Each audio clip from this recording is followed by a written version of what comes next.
Tú dispones, Anaí. Gracias. Sí, ya está grabando. Adelante, Dani. Bien, amigos, sería bueno tejer un hilo conductor con el último punto que habíamos tocado el anterior lunes, que, bueno, no lo tocamos por razones de tiempo, que es un título provocador. Es un título provocador ese capitalismo aymara, porque como verán intrínsecamente, particularmente yo le atribuyo, digamos, el desarrollo del capitalismo fuera del Estado a no las estructuras aymaras, hablando, digamos, en los términos, digamos, izquierdistas del tema, ¿no? O por lo menos con los que se le conoce el indianismo, sino como una avidez de la cultura, sobre todo que aquí sigue muy fuerte en Bolivia, sobre todo en los sectores andinos, que es la cultura aymara. Este sector ha sido usado como sujeto de revolución por las izquierdas recientes bolivianas que han adoptado este modelo de deconstrucción, el modelo filosófico de deconstrucción, ¿sí? Que viene a ser parte de todo este socialismo del siglo XXI, pero en contraste con lo que se pregona, digamos, con ese mito famoso del comunismo indígena, del comunismo propiamente aymara, porque hay toda una tesis de parte del catarismo que le atribuye al aymarismo el desarrollo de especie de comunismo comunitario. Bueno, se han construido nuevos términos a partir de aquí para intentar construir un relato mitológico a partir de lo que habría sido la estructura aymara previa al descubrimiento de América.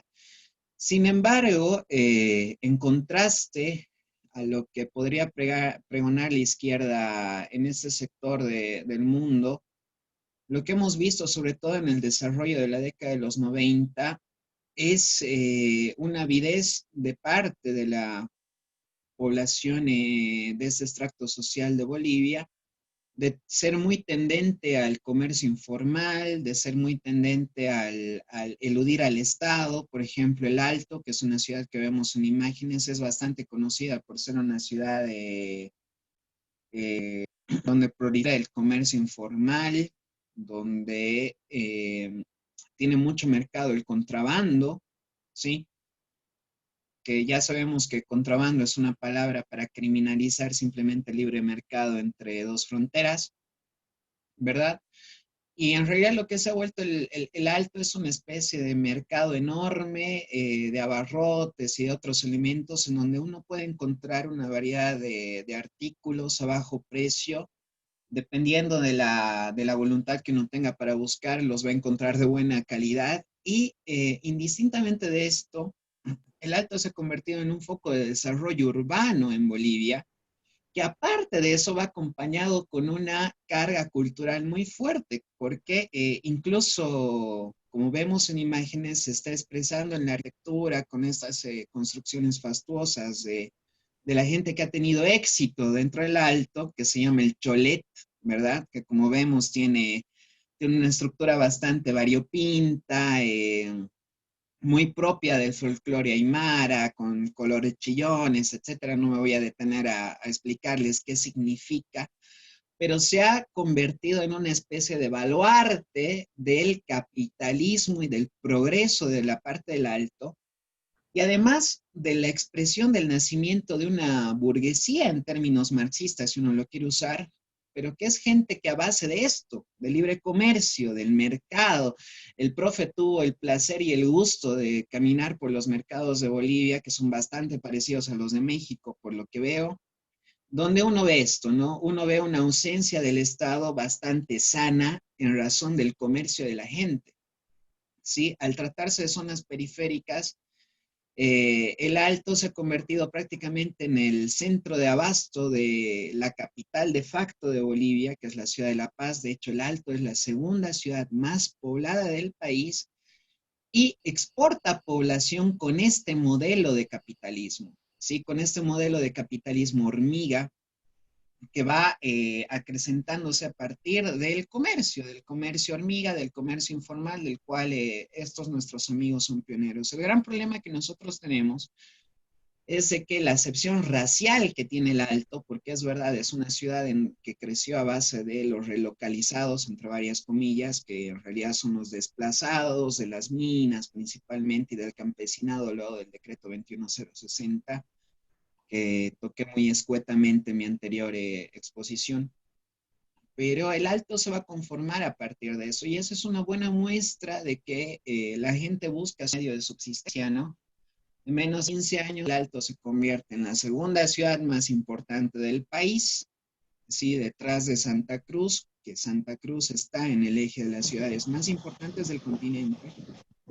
Y el Alto, digamos, le va a hacer un contrapeso, no en el ámbito racial, que es donde quiere centrar la dicotomía del gobierno, sino dentro del ámbito comercial, por muchas razones. Bueno, su ubicación le da una salida al mar. Hace poco una tesis muy interesante de nuestro amigo Fernando Untoja, que el profe también conoce, que es un intelectual del extracto Aymara de aquí en La Paz, dijo que el liberalismo iba a ser, que el liberalismo económico iba a hacer que la cultura aymara resurja y en realidad empiece, digamos, a expandirse en contrapeso a los que le habían hecho, digamos, una sombra hasta este momento, ¿no? Para poner un ejemplo, un Toja con mucho tino decía, Bolivia no necesita ir a La Haya ni nada de eso para la salida al mar, ¿no? Lo que necesitamos es comercio para que nuestros aymaras compren galpones, compren casas a orillas del mar, en Iquique, en Arica, y se dediquen al comercio. Y eso está pasando. Sí, esa es una muy buena estrategia que han adoptado los aymaras emprendedores, los aymaras que no pertenecen a ningún soviet. Ahora, el problema que ha tenido esta ciudad es que al generar, digamos, el comercio informal y al haber tenido una constitución de población de parte de los restos de estos soviets, es evidente que el Alto todavía presta mucho pongaje político a los fines de la izquierda, como veremos adelante, ¿no? Quisiera cerrar este punto de manera provisional, de repente habrían algunos comentarios más adelante, sobre todo del profesor Sueti, que, bueno, al haber experimentado, digamos, de cerca esta situación, me parece que puede darnos algunas otras armas discursivas, sobre todo para enamorar a este sector que lamentablemente ha sido envenenado por este discurso que no viene de poco tiempo, ¿no? Como vimos el anterior lunes, es una idea que se teje desde hace más de 30 años que ha venido a envenenar a todas nuestras sociedades. Siguiente, por favor. Sí, lo importante es lo que está mostrando Daniel y lo explica Untoja, a mí me lo explicó en dos o tres conversaciones que yo tuve con él, es que los indígenas no se dejan hundir en la pobreza por los socialistas. Podrán votar un candidato socialista como han votado por Evo y tal, pero en el entendimiento de que no es para quedarse en la pobreza. Y la arquitectura, que alguien llamó por ahí el barroco cholo, okay, la arquitectura muestra el tipo de consumo ostentoso. Es decir, no solamente son ricos, sino que no esconden la riqueza por miedo a la envidia y por miedo al socialismo. Muestran la riqueza.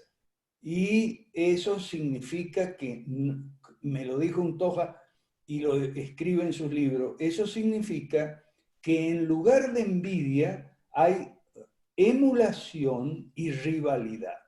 Si aquel vecino hizo un Exacto, sí. edificio lujoso, entonces yo voy a hacer otro más lujoso. Si el de la esquina tiene 8 pisos, yo voy a hacer uno de 10 pisos y le voy a meter colores más brillantes todavía para que se note.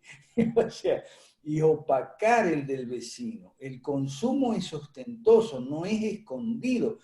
Yo siempre recomiendo un sociólogo de derecha que se llama Helmut Schoeck, el libro sobre la envidia.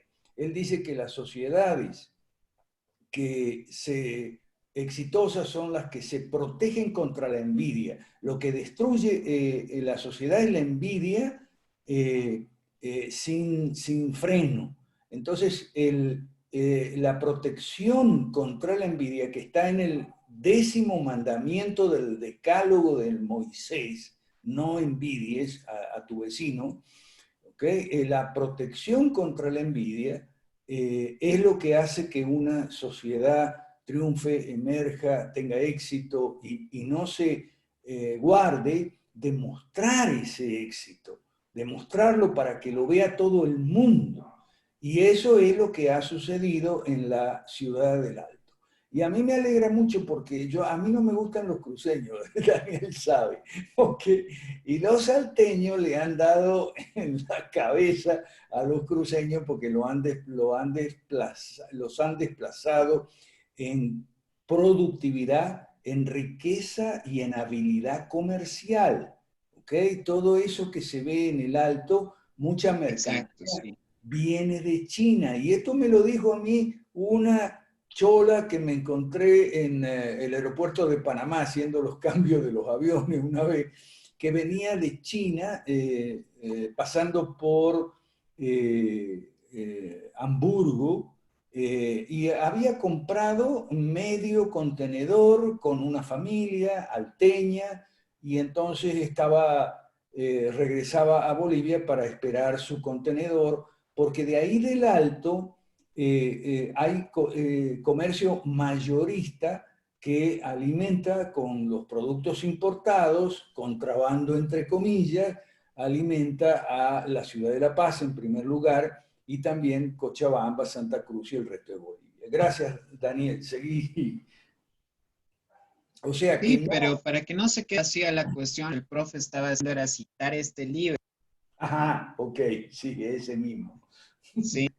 O sea, no es como el caso era de los... citar este libro que me lo deja vos. Pero sí. Para cerrar esta idea, es bastante interesante cómo se desvirtúa el discurso higienista de izquierda solamente dándote un paseo por el Alto. Sí. Solamente dándote un paseo por el Alto. ¿Sí? Entonces, si uno va a hacer un paseo por el Alto, lo que va a encontrar en realidad, digamos, es una rebeldía y es raro. Un hegelianismo entre varias comillas, pero entendido desde esa manera. O sea, el Aymara tiene una manera bastante interesante de pensar. Cuando su vecino se compra un auto, él también tiene que comprar un auto, ¿sí? Nada más por no darse así. Y esa es la contrariedad de que el profe habla de que, bueno, si hay alguna oportunidad de conversaremos más adelante, ¿no? El siguiente punto que quiero tocar es, profe. Sí, no es como el caso de los mapuches en Argentina, en Chile, que son utilizados por los explotadores de los indios, porque las izquierdas son explotadores de los indios, ¿ok? Y lo mismo con Black Lives Matter en Estados Unidos, no son como los negros. El capitalismo aymara que está mostrando... Profe, una cosa que hay que puntualizar, perdón que te corte, entre paréntesis una cosa, este Badulac de Linera dice que Sindesa tiene ideas por el indigenismo cuando vuelve de Guatemala, ¿sí? Ajá. Cuando él roza los movimientos guerrilleros en Guatemala, que ya habían tocado la comunidad indígena. Lo que García Linera no va a tomar en cuenta y casi toda la lista de días, particularmente con los aymaras, también se reproduce en Chile, porque ojo, los aymaras no son originarios de Bolivia, pero esta es decisión del trato, es lo siguiente. Es de que los aymaras fue el único pueblo que no fue sometido por los españoles. Entonces, no te vas a encontrar con las mismas maneras de tratar, digamos, en esta guerrilla que sí acepta terminología marxista, en contraposición con los aymaras, que como hemos visto es un pueblo bastante real, luchador, que tiende a suponerse adversidad, que en el núcleo real, precisamente porque se sobrepone la adversidad, tiende al individualismo comunitario, si quiere, digamos. Sí, a esa colaboración en torno a la competencia, ¿sí? Te colaboro porque es mejor que yo, no quiere, pero yo también quiero ser igual que tú. Entonces hay una prestación de servicios y de reciprocidad, ¿no? Que habría que esperar, pero como profe. Oscar Arce dice aquí en el chat, es importante, en el Alto no dan factura a los comerciantes.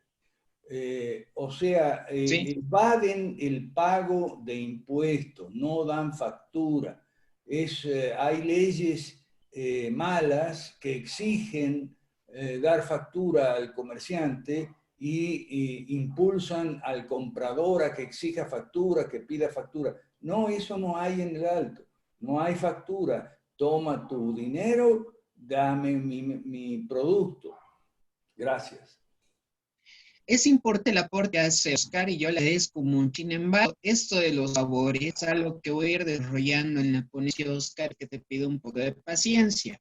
Sí, quisiera ir avanzando en materia y el siguiente punto era la pregunta, ¿no? ¿Por qué estamos perdiendo? Sí, ¿por qué es que estamos perdiendo en toda América? Ya hemos perdido en algunos casos, como en Bolivia, con el socialismo del siglo XXI. Perdemos parcialmente. Sí, no tiene desprecio lo que voy a les pido un poquito de ciencia. Como el anterior lunes, este video no tiene desprecio, así que les pido que presten un poco de acción. Ponele, Yanni, por favor. No podemos ganar. La batalla se la logra si usamos todos los medios posibles, todas las herramientas posibles. Discurso, organización, libros, televisión, novelas, chistes, bromas, teatro, dibujo, todos los medios posibles de expresión del arte y del espíritu humano para transformar los esquemas más profundos del orden ético y del orden lógico con que las personas simples, sencillas, organizan su vida, organizan su mundo. Este es el gran reto de nuestras revoluciones, presidente. Es el gran reto. Hemos avanzado muy bien. Es más fácil hacer una revolución que profundizar la revolución. Porque es fácil hacer una revolución aprovechando la crisis del orden neoliberal. Pero es mucho más difícil anular el orden neoliberal en el espíritu, en el habla, en la ética, en la forma de organizar cotidianamente la vida cotidiana, en el sentido común, pues. Daniel, prueba de no compartir. Presidente Maduro, y ese es el reto que tenemos los... Mira, Jorge Chapa dice ahí en el chat que cuando compartes pantalla se te oye entrecortado. ¿Ahora se me escucha? Más o menos se corta y Jorge dice que pruebes sin compartir la pantalla, a ver si se puede escuchar no entrecortado. Ok.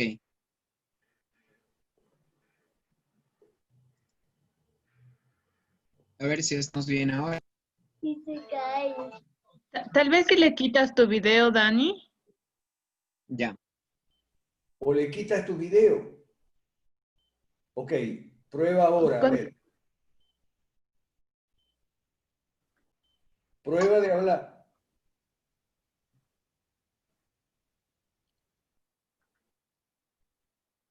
Prueba de hablar ahora. ¿Aló? ¿Me escuchan? Ahora sí, Sí, dale. bien. Ok. Voy a ponerle play al video. Intelectuales, tenemos que salir de la academia. No abandonar la academia, salir de la academia.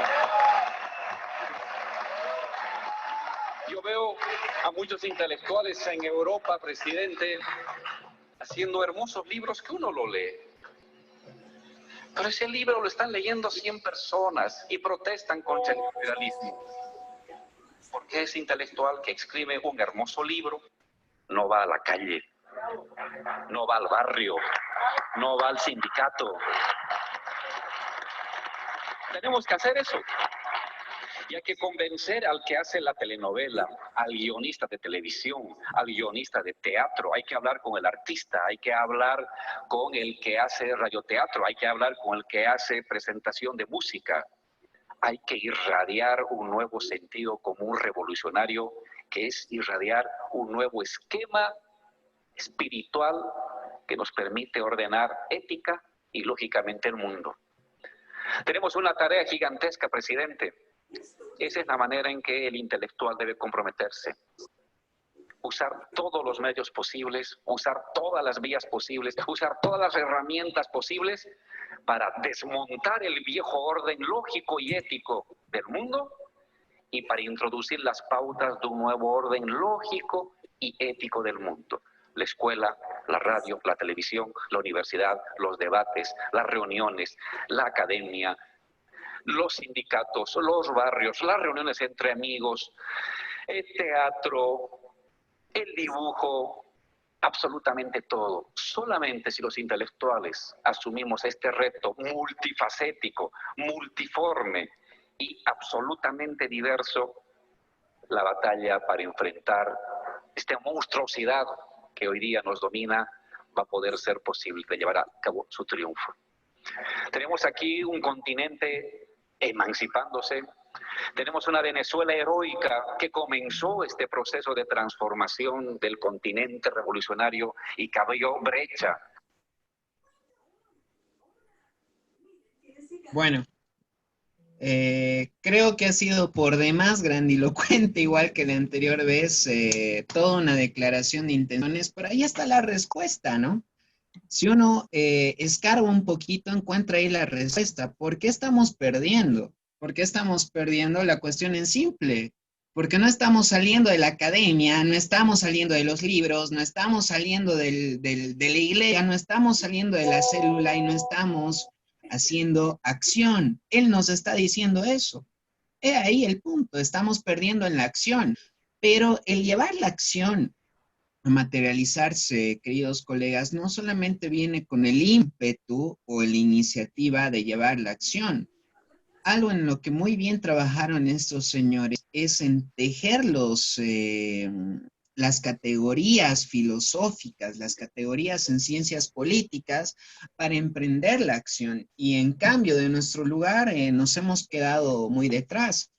Entonces, van a haber algunas cuestiones, algunos conceptos politológicos dentro de las ciencias políticas que nosotros debemos entender.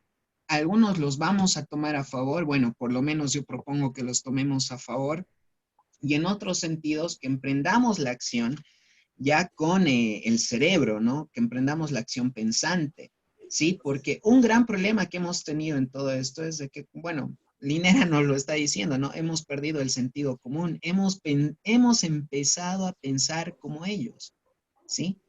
Estamos pensando en el mismo sentido que ellos y en el embate estamos cometiendo algunos errores que los voy a graficar en líneas siguientes. Siguiente, por favor, Ani.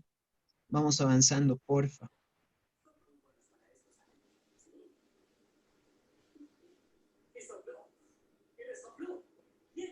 Para esto vamos a llegar a un punto, ya, de todo el desarrollo, que se llama el punto de bifurcación, ¿sí? Este es un concepto politológico bastante importante de entender, que viene de la idea del movimiento social que lo habíamos desarrollado en instancias anteriores, ¿no?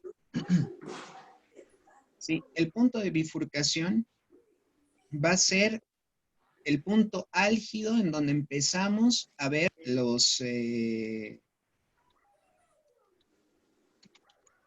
va a ser el punto álgido donde empezamos a ver materialmente las confrontaciones de todo este aparato de insurrección ya en la calle, digamos, en el punto formal, ¿sí? Cuando nos empecemos a dar cuenta de dónde empezamos a entrar en el punto de bifurcación, va a ser cuando empezamos a encontrar a las milicias armadas. El anterior lunes yo había hablado del punto de revolución molecular disipada, ¿ya? Y uno de los puntos interesantes de la revolución molecular disipada es de que no necesariamente nos tenemos que encontrar con combates frontales en la calle, sino de que uno ya sabe que está en una guerra de baja intensidad cuando empieza a ver a milicias armadas dentro de la ciudad. Y eso es algo que lo hemos visto alrededor de las protestas de los Estados Unidos, ¿verdad? En pocas palabras, lo que han hecho estos grupos ha sido mostrar las armas, ¿sí? Y tomando una doctrina básica que es del general Idelhart, ¿sí? No es necesario que dos ejércitos entren en combate para que ya se haya declarado una guerra, sino de que la guerra en realidad, y en esto Marx tiene mucha razón, se libra en el terreno subjetivo. Cuando nosotros ya mostramos mejor dicho, cuando ya vemos dos muestras de beligerancia en las calles, eso quiere decir implícitamente de que ya hay una conflictividad de baja intensidad que ya precede a lo que va a venir, que es la acción armada, que como hemos sido testigos en todo este tiempo, bueno, podría mostrar algunas declaraciones, por ejemplo, del señor Grabois en la Argentina o de Vallejo en Chile, donde ya hablan de la toma de tierras de campesinos por la fuerza, ¿sí? Ese implícitamente ya es un curso de guerra de baja intensidad, porque ya nos están anunciando la acción siguiente, ¿verdad? ¿Quién puede silenciar los micrófonos que están abiertos, por favor?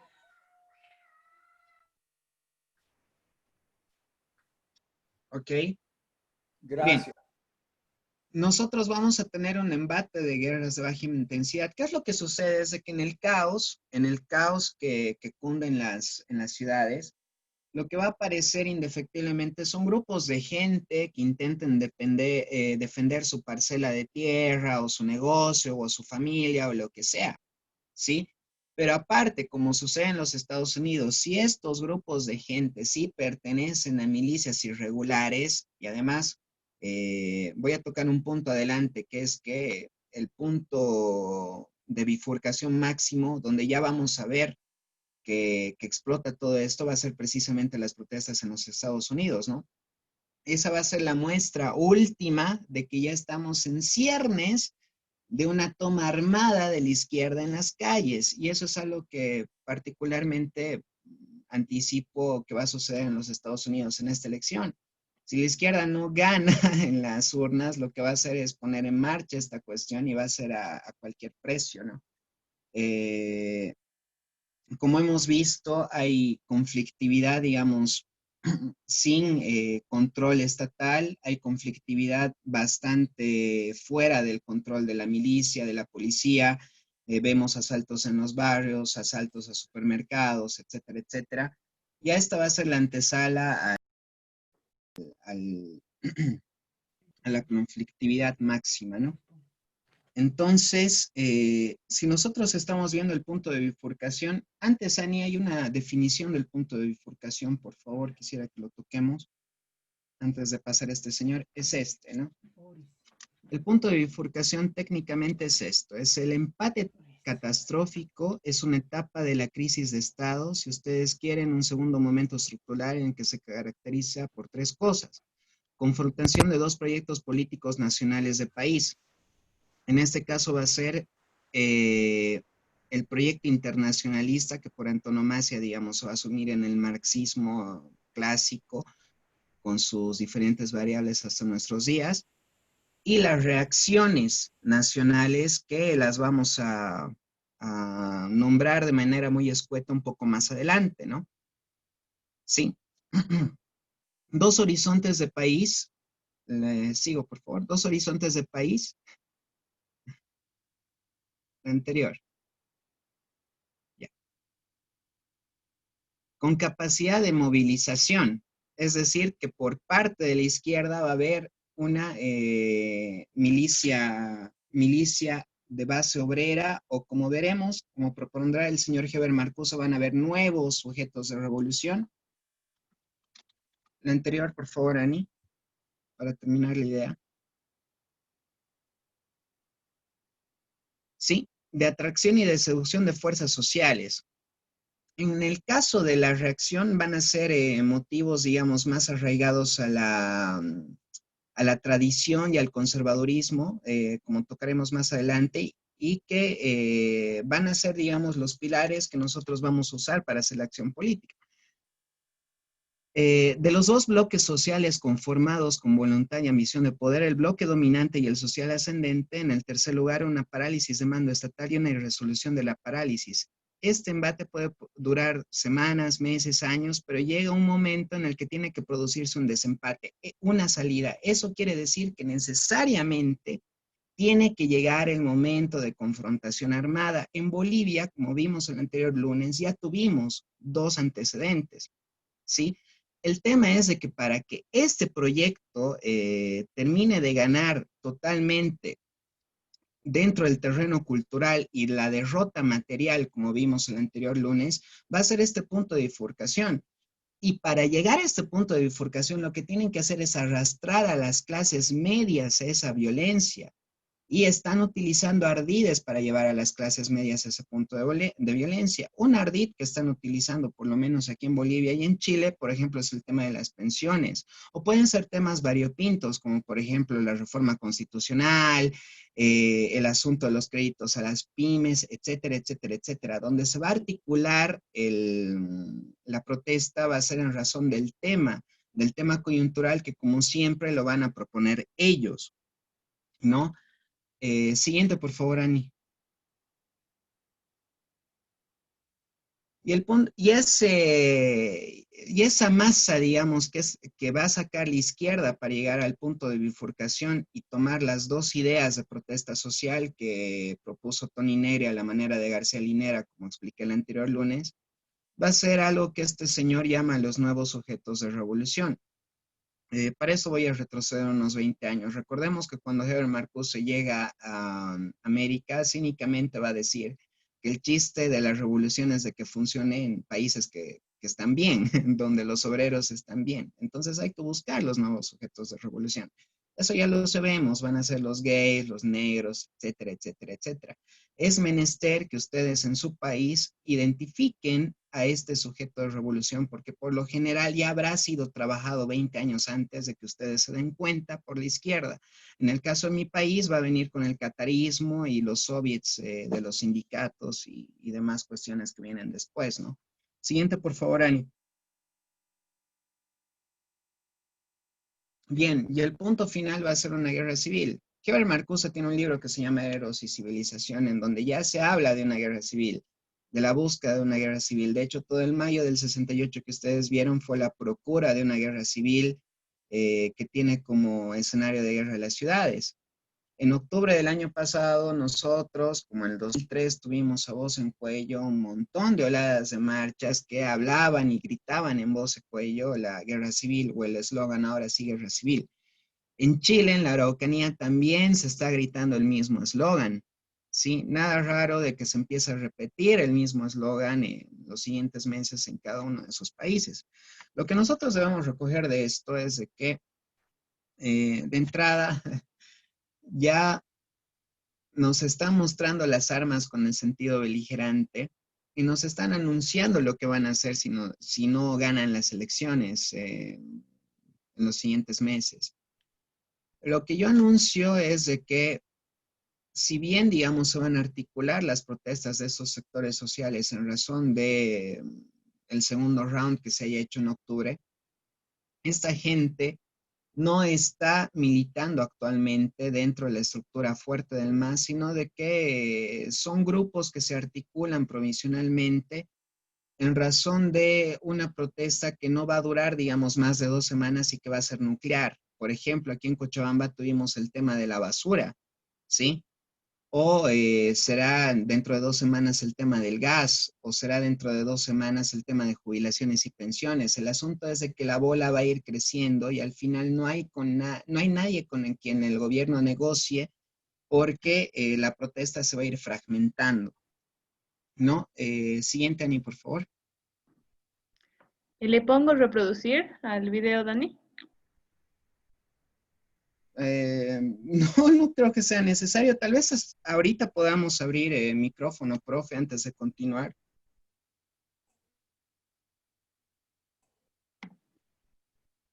Ok, dale. Sí, bueno, Ani, reproducirlo entonces. Ok, un segundo. Bueno, aquí en octubre del año pasado ya se ha hablado en voz en cuello de guerra civil, ¿sí? Se ha hablado de guerra civil poco antes de la salida de Evo Morales y poco antes de los estallidos en Chile, ¿verdad?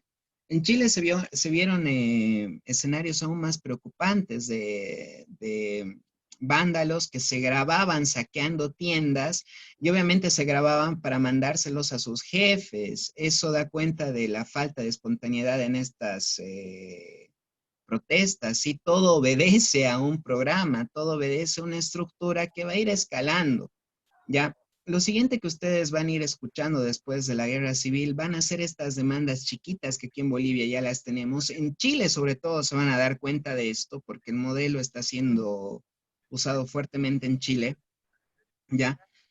Y la víctima preferida va a ser la derecha mala, ¿sí? La víctima perfecta va a ser la derecha mala. ¿Por qué? Porque la derecha mala, al no tener, digamos, las herramientas reformistas para pelear, lo que va a ser negociar. Y como no negocia con nadie, lo que hace es dispersar el sentido del gobierno, ¿sí?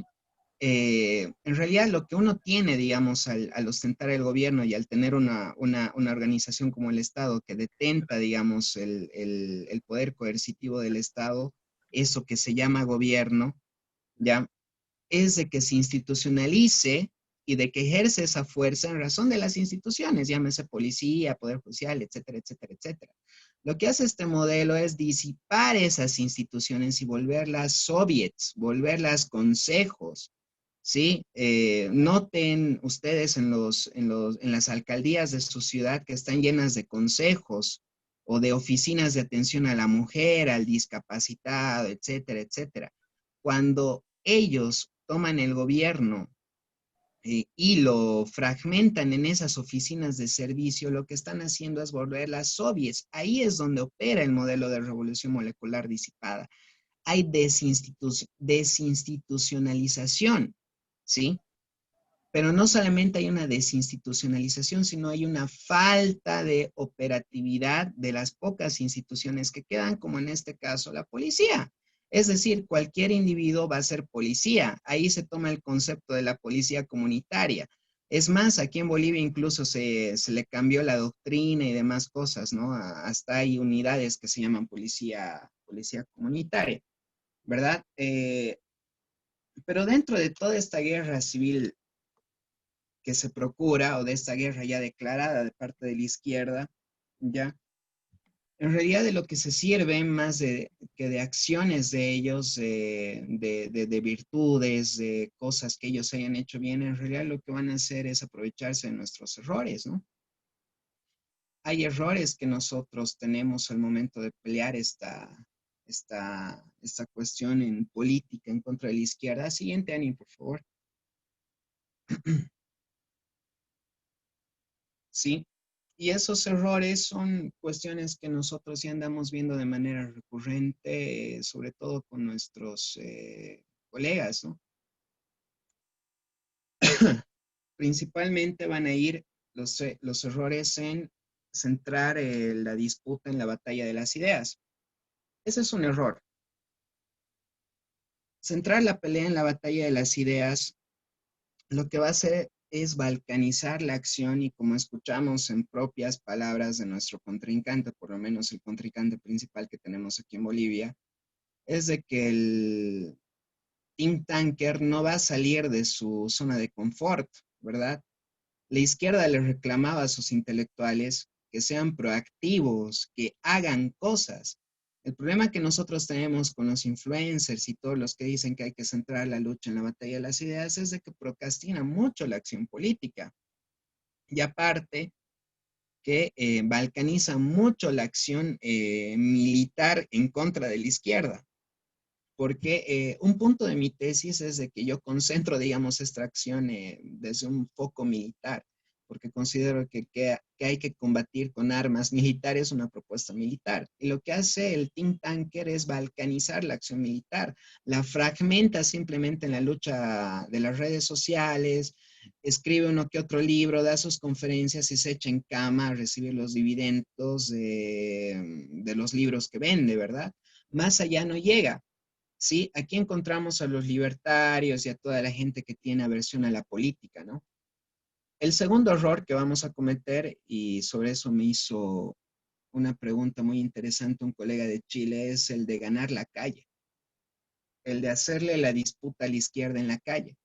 Ese es un error garrafal, porque aparte de que uno, como rédito, lo más probable que tenga es solamente bajas propias, innecesarias, lo que va a hacer es solamente combatir una parte, ¿sí?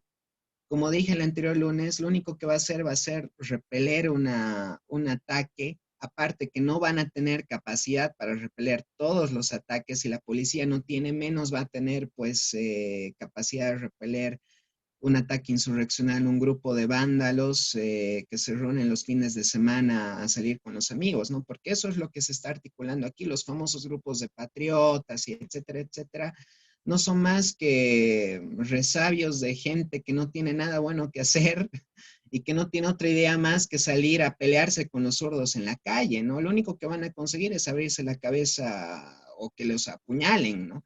No van a conseguir nada más allá.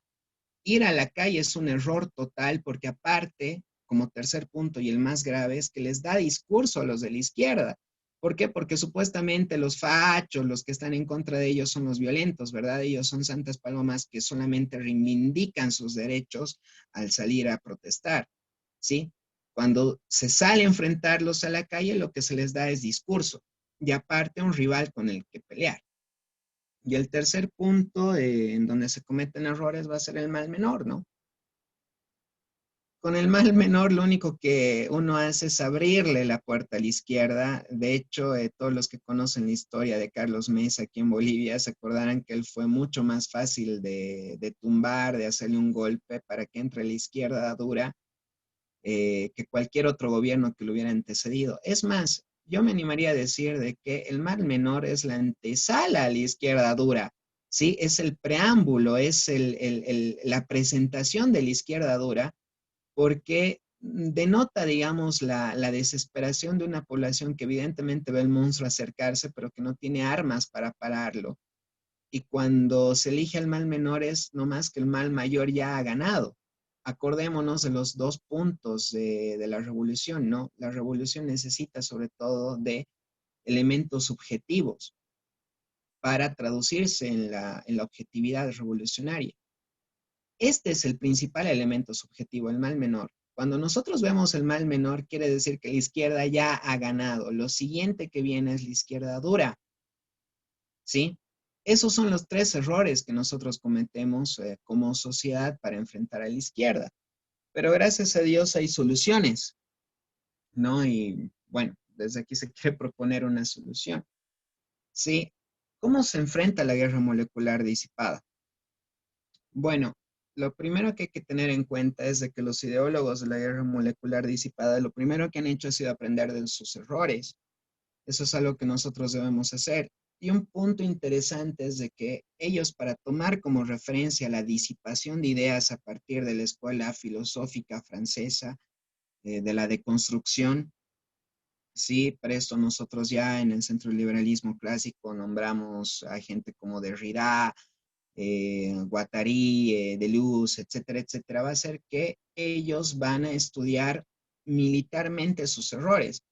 Porque recordemos de que para ellos el materialismo, digamos, en una visión del mundo material es donde se va a explicar los elementos subjetivos. De hecho, esa fue un método de investigación que utilizó Gramsci en la cárcel, que va a ser lo siguiente. Aquí en imágenes vemos una foto de la ciudad destruida de Stalingrado.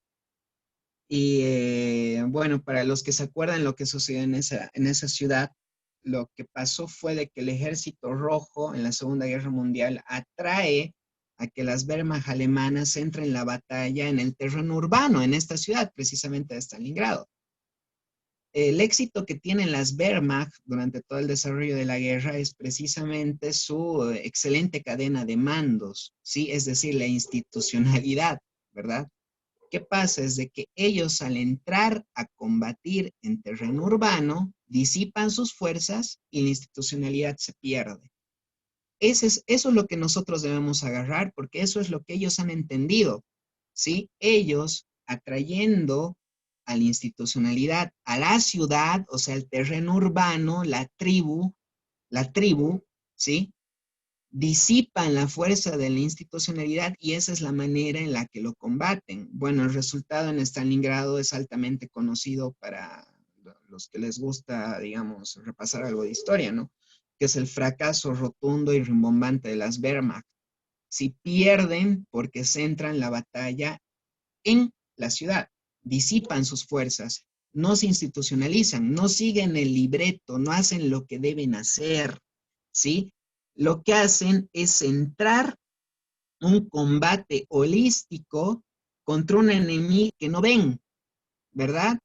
Eso es lo que sucede con los think tankers. Cuando el think tanker, lo que estamos viendo ahorita es un gráfico de una manera, de una maniobra envolvente, perdón, clásica dentro de la milicia, ¿sí? ¿Qué pasa? Que cuando tú estás siendo atacado y sale un elemento de tu unidad a combatir solito, lo que pasa es de que se está aislando y eventualmente va a perder, sí, va a ser destruido. Lo que sucede con el Think Tanker es de que sale solito a enfrentar la batalla de las ideas, como ellos se creen, ¿no? Bueno, los espartanos, ¿sí? Y al salir ellos solitos, al tener la aversión a la política, etcétera, lo que van a hacer es eventualmente destruidos. Lo mismo los beligerantes que salen en sus motos a pelearse con los zurdos en la calle. Van a salir y al no tomar acciones políticas, lo que van a hacer es eventualmente destruidos y así, ¿verdad? Es así como funciona la guerra molecular disipada. Nos disipa a nosotros de toda una unidad que ellos ya la tienen cohesionada, ¿sí? Pero, bueno, la manera de combatirlo la propone justamente en la Segunda Guerra Mundial el mariscal Heinz Guderian, que propone la idea de que cuando uno se empieza a replegar, yo mencioné al mariscal Karl von Clausewitz el anterior lunes, ¿no? Viene con esta idea, ¿no? Cuando uno se repliega, lo que tiene que hacer para no, el ejército que se está replegando, para no desaparecer es contraatacar, pero solo los focos que están abiertos, solo los focos que están abiertos. En este punto, a nosotros el único foco puntual que nos están abriendo fuera de la calle es el foco político. Ellos están organizados políticamente en partidos. Las milicias que ustedes ven en la calle es simplemente un apéndice del partido político. Eso es algo que nosotros no tenemos, ¿verdad? Si nosotros seguimos esta doctrina, lo que nosotros tenemos que atacar es precisamente esa organización política, no con ellos, sino teniendo una propia, ¿sí? Teniendo una organización política en lo que nosotros vamos a traducir las acciones, ya será, digamos, disipando estas fuerzas en las ideas, con la derogación de las leyes malas, etcétera, etcétera, pero en el Congreso. Y eventualmente se anulará la acción en las calles, ¿no? Siguiente, por favor, Ani. Bueno, como estamos en una etapa de repliegue, lo normal es que en las sociedades nazcan focos de reacción, ¿sí? Nazcan focos de reacción. Y nosotros ya hemos visto algunos focos de reacción, por ejemplo, los nacionalistas en diferentes partes del continente, el movimiento con mis hijos de metas, qué sé yo, los tradicionalistas blancos en los Estados Unidos. Y pongo este flyer de MICTO porque hace un mes más o menos el profe me pasó un documental sobre un grupo de hombres en los Estados Unidos que empezaban a organizarse para protestar para los derechos de los hombres, en contra del feminismo, algo así. Bastante interesante el documental. Y me encontré con esta agrupación en internet que se denomina MGTOW, que en inglés son Men Going By His Own Way. Básicamente lo que proponen estos hombres es que, bueno, ellos dicen, ¿no? Que como la sociedad occidental se fue al diablo con el feminismo, las leyes de género y que todo está en contra de los hombres heterosexuales, etcétera, etcétera, lo que hacen estos hombres como filosofía es propugnar el eterno solterío y pasar completamente a las mujeres. Si ustedes se dan cuenta, una manera nuclear, esta es una reacción en contra del feminismo radical. Y lo que propugnan las reacciones son precisamente reacciones diametralmente opuestas a el ataque, ¿no? ¿sí? Por ejemplo, si tú tienes los Black Panthers o Black Lives Matter en los Estados Unidos, lo normal es que salgan pues los supremacistas blancos de su madriguera, o si tienes abortistas, lo normal es que salgan por los grupos de cristianos que se sienten atacados con esto de mis hijos no te metas, etcétera, etcétera, ¿no? Lo que quiero decir es que de nuestro lado lo que estamos viendo es una balcanización de la idea y estamos viendo de la idea conservadora, quiero decir, y estamos viendo también una réplica de los movimientos de multitud de los que habla Tony Negri en la izquierda, pero de nuestro lado, lo cual yo creo que no es malo, ¿sí? De hecho, yo creo que es bueno que aparezcan estos grupos de reacción, porque aquí nosotros podemos utilizar la táctica que ha utilizado la izquierda con la acción de los movimientos sociales, que es articular a todo el conservadurismo en torno al liderazgo, ¿no? En torno al liderazgo del tema. Y el liderazgo del tema va a venir con lo que proponemos en el Foro Liberal de América Latina. Es decir, a partir del discurso y la propuesta política, lo que vamos a hacer es articular a los movimientos que se han fragmentado de nuestro lado, ¿sí?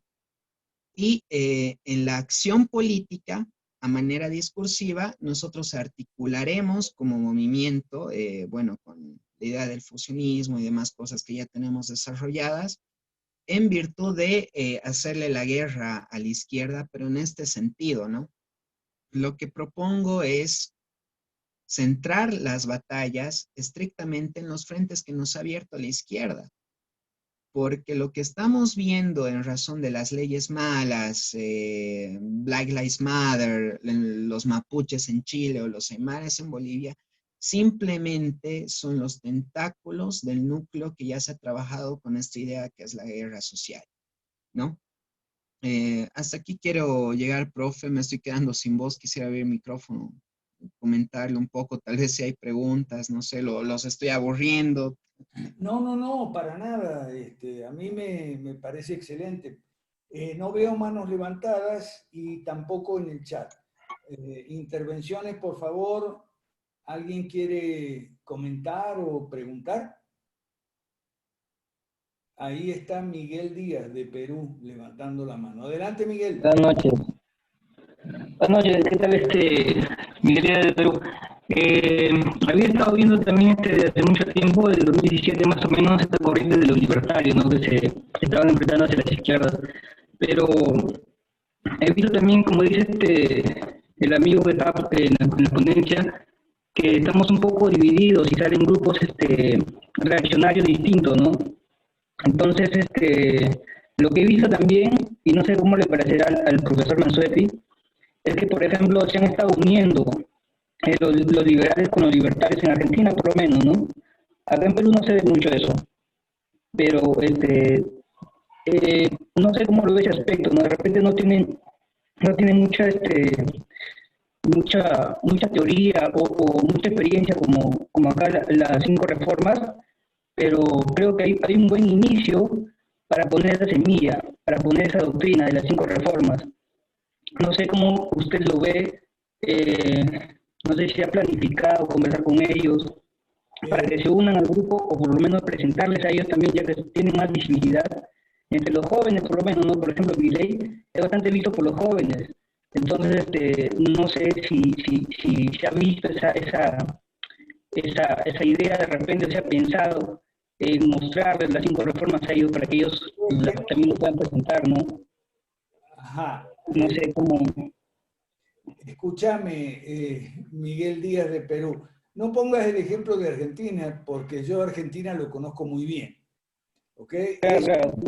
Esos liberales y libertarios, ¿quiénes son? Vamos a ponerle nombre y apellido, yo los conozco a todos. Son Zanotti por el lado católico, Milei por el lado de los influencers, Expert por el lado de los pocos que quisieron hacer política, López Murphy de la Real y todos esos. Yo los conozco. Tienen varios problemas. El principal es que no tienen un plan de acción, un plan político, un plan de gobierno como tenemos nosotros, un proyecto político la gran devolución sin Correfor. No lo tienen. Y por eso no te ilusiones mucho con eso de que se están uniendo, porque mira, yo los conozco y los vengo siguiendo desde hace mucho tiempo. Generalmente una semana se unen, hacen unas reuniones, comen un asado, etcétera, y a la semana siguiente ya están desunidos de vuelta. Entonces a la tercera semana se vuelven a hacer otro asado en la casa de otro, a lo mejor, ¿okay?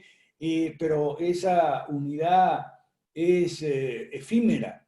Y es efímera porque no tienen lo que nosotros tenemos. Nosotros tenemos un activo político importantísimo, un capital político invaluable. Ellos no lo tienen. Y en varias oportunidades nos hemos querido acercar, pero tienen una soberbia del tamaño del ego y tienen metas muy menores como salir en YouTube y dar conferencias y que los inviten y les paguen honorarios por las conferencias y vender libros. No tienen un proyecto político. Y su soberbia les impide que nos escuchen a nosotros. No nos han querido escuchar, nos hemos tratado de acercar muchas veces.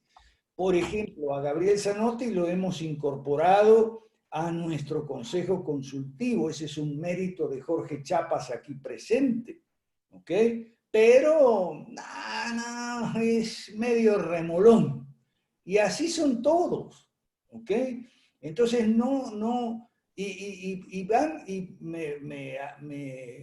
estoy muy de acuerdo con lo que acaba de exponer Daniel. Ellos van perdiendo, siempre pierden.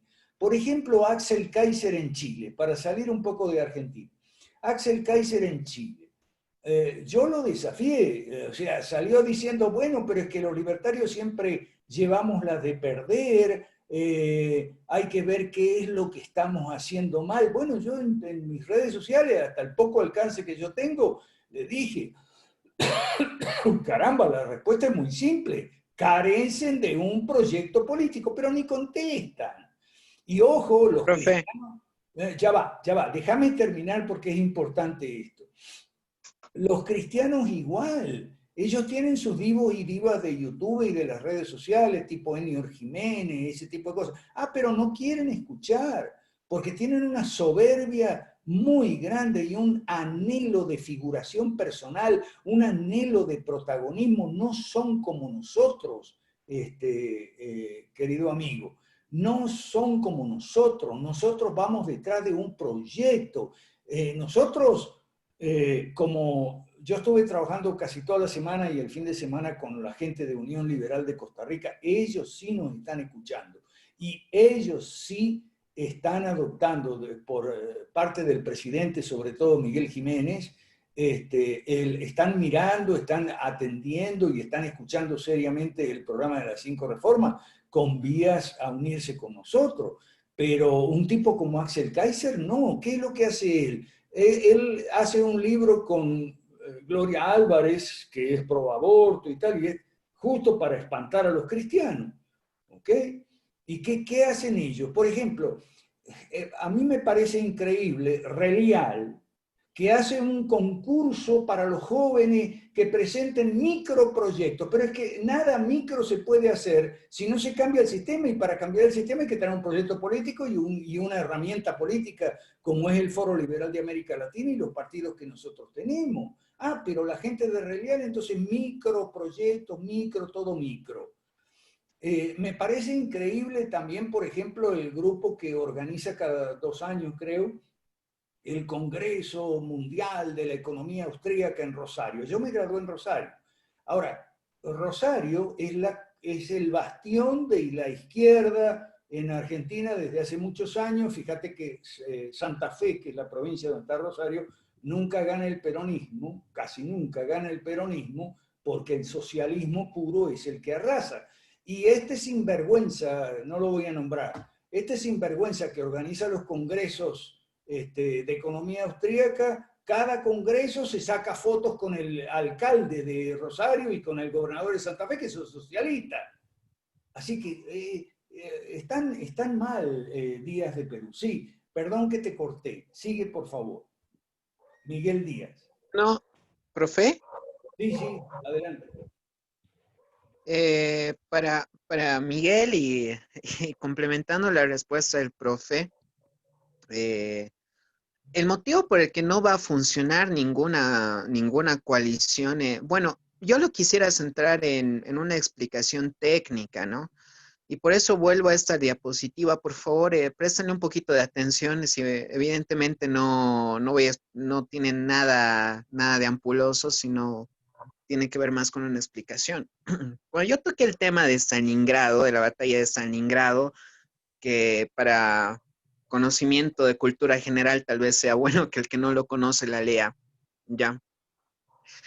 Se notará de que hasta ese momento las Wehrmacht habían arrasado con cualquier ejército que se le había puesto enfrente, y su mayor fortaleza, repito, era la estructura jerárquica, ¿sí? Era la institucionalidad, porque las Wehrmacht, de esto entre paréntesis, como ejército era muy pobre, era un ejército pobremente equipado, lo que tenían a favor era la estructura, era la jerarquía, ¿sí? La organización, eso era lo que tenían a favor las Wehrmacht. Los rusos descubren por casualidad cómo ganarle a las Wehrmacht en Stalingrado. Y fue porque el general que estaba al mando del sexto ejército alemán, que es el que perece en Stalingrado, una historia dramática, ¿sí? Comete el error de meter a las Wehrmacht en la ciudad a disipar sus fuerzas. Aquí viene la contestación, querido Miguel, ¿sí? Es de que el modelo que nos están proponiendo ellos de insurrección se llama guerra molecular disipada, o con el concepto general que yo propongo en esta ponencia, que se llama de guerra social. Y tú, cuando vas a meterte dentro de una ciudad, que no solamente tiene que ver con las acciones, sino que, repito, sobre todo tiene un énfasis en los elementos subjetivos, en el backup filosófico, a eso me voy, ¿sí? Cuando tú vas a meter a disipar la jerarquía, lo que vas a hacer es poner una horizontalidad que te va a hacer imposible articular cualquier coalición. No sé si me explico en lo que digo. Lo que dice el profe cuando dice que estas coaliciones no van a funcionar, que cada uno busca su ego y demás cosas, es porque de este lado estamos peleando la guerra en los términos en los que la izquierda nos lo está proponiendo, es decir, con disipación de fuerzas. Lo que creen Axel Kaiser, Gloria Álvarez, etcétera, etcétera, es que ellos solitos van a vencer a este ejército, y no. Revisen la historia. ¿Saben qué pasó con un subordinado de Paulus en Stalingrado? El general Hoth, y era un muy buen general. Tuvo la estúpida idea de querer romper solito el cerco. Salió a querer romper solito el cerco y el resultado fue que fue aniquilado, no hubo ningún sobreviviente de su división. ¿Por qué? Porque salió a enfrentarlo solito. ¿Se dan cuenta? Guattari, para proponer el modelo de guerra molecular disipada, lo que hace es estudiar la Segunda Guerra Mundial y particularmente la batalla de Stalingrado. ¿Qué es esto? Una maniobra envolvente lo que te hace es disipar las fuerzas de un ejército jerárquicamente organizado, ¿sí? Y el que propuso eso, bueno, fue este libro que bueno, como un apéndice se los estoy recomendando, que lo describe el mariscal Heinz Guderian. Es un error, es una estupidez pelear una guerra disipada cuando tú estás disipando tus fuerzas. Los que hacen los think tankers es simplemente eso, es tener un tanquecito que piensa vencer a todo un ejército con un solo tanque. Eso es algo estúpido, ¿sí? No, y Profe. perdón, Daniel, y no solo eso. Nosotros tenemos a un bandido sinvergüenza que yo le llamo el padrino, que es el presidente de Atlas Network, que hace exactamente lo contrario a que hace la izquierda. La izquierda le paga a sus militantes para que tengan tiempo completo, y este señor le paga a los liberales y a los liberales clásicos, los libertarios, les paga para que no hagan acción política. ¿ok? Y esto hace 20 años.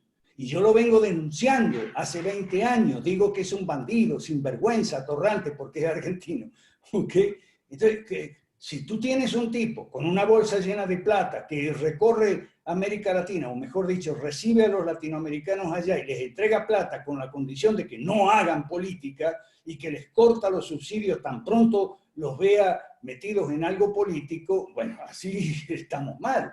Ahora, permíteme, Daniel, un momentito que Leonardo Lozano habla de Colombia. Bueno, en Colombia, Leonardo Lozano dice cómo hacer política en un país como Colombia, etc. Y bueno, lo primero es reconocer el enemigo principal que se llama Álvaro Uribe Vélez y el uribismo, que es una religión prácticamente en Colombia, ¿ok? Y yo te sugiero, Lozano es un chico, aprovecho para presentarlo, desde Colombia, es muy jovencito y es la primera vez que está con nosotros, así que eres bienvenido, Lozano, Leonardo Lozano de Colombia.